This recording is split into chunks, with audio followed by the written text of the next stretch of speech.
2024-25 অর্থবছরের প্রস্তাবিত জাতীয় বাজেট এর উপর বাংলাদেশ কম্পিউটার সমিতির প্রতিক্রিয়া বিষয়ক সংবাদ সম্মেলনে আমি বিসিএস এর সভাপতি ইঞ্জিনিয়ার সুব্রত সরকার আপনাদের সামনে বক্তব্য উপস্থাপন করছি।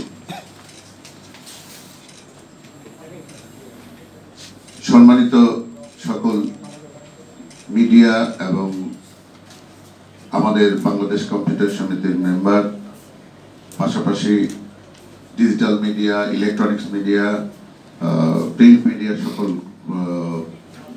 কলম যোদ্ধারা, আপনারা জানেন যে গত 6 জুন 2024 তারিখে জাতীয় সংসদে মাননীয় অর্থমন্ত্রী জনাব আবুল হাসান মাহমুদ আলী এমপি প্রথমবারের মতো বাজেট 2024-25 আপনাদের কাছে উপস্থাপন করেছেন।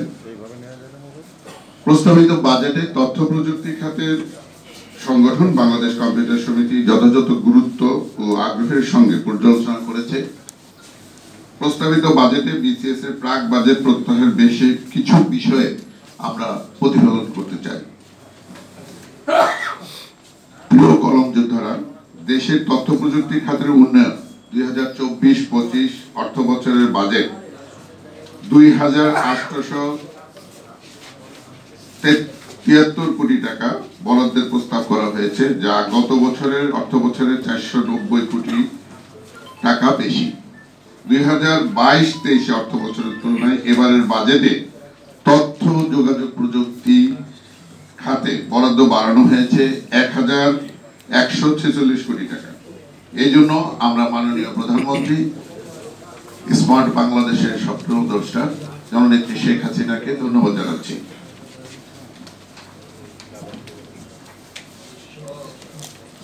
পাশাপাশি ল্যাপটপ আমদানি পর্যায়ে 25% মূসক প্রত্যাহার, 15% মূসক প্রত্যাহার করা হয়েছে।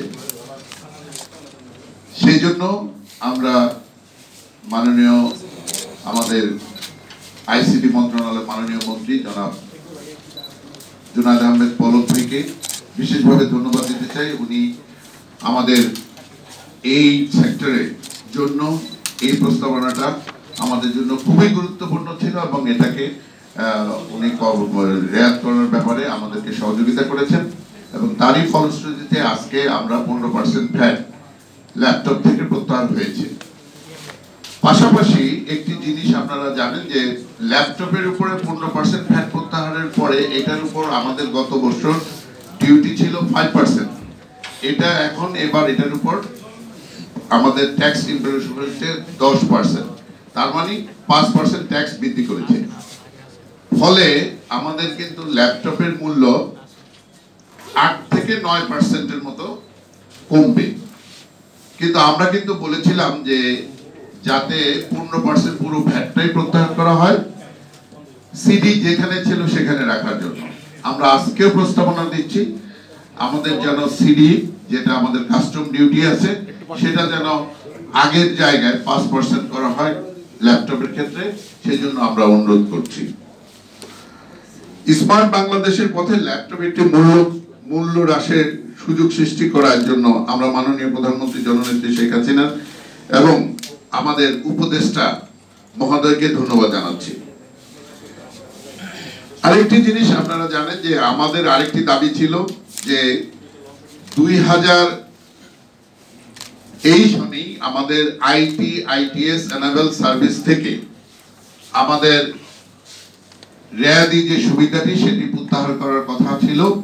আমরা এই ব্যাপারে রেয়াদি সুবিধাটি 2027 সাল পর্যন্ত দেওয়া হয়েছে আইটি আইটিএস এনাবেল সার্ভিসের জন্য।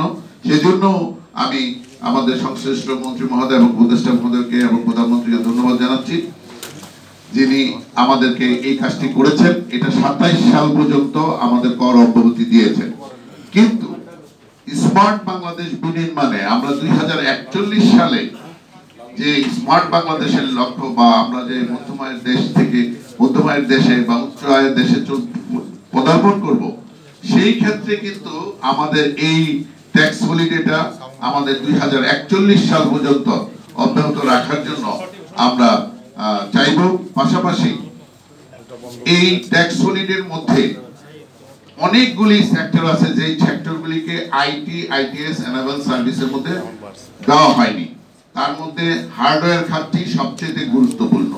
এখানে অনেকেই জানেন যে হার্ডওয়্যার সেক্টরে অনেকে সার্ভিসের সাথে জড়িত, অনেক হার্ডওয়্যারের প্রোডাক্ট বাংলাদেশে সার্ভিস করে আমরা কিন্তু এখানে ওয়ারেন্টি রিপ্লেসমেন্ট বলেন সবকিছু কিন্তু হার্ডওয়্যার ক্ষেত্রে আমরা করে থাকি।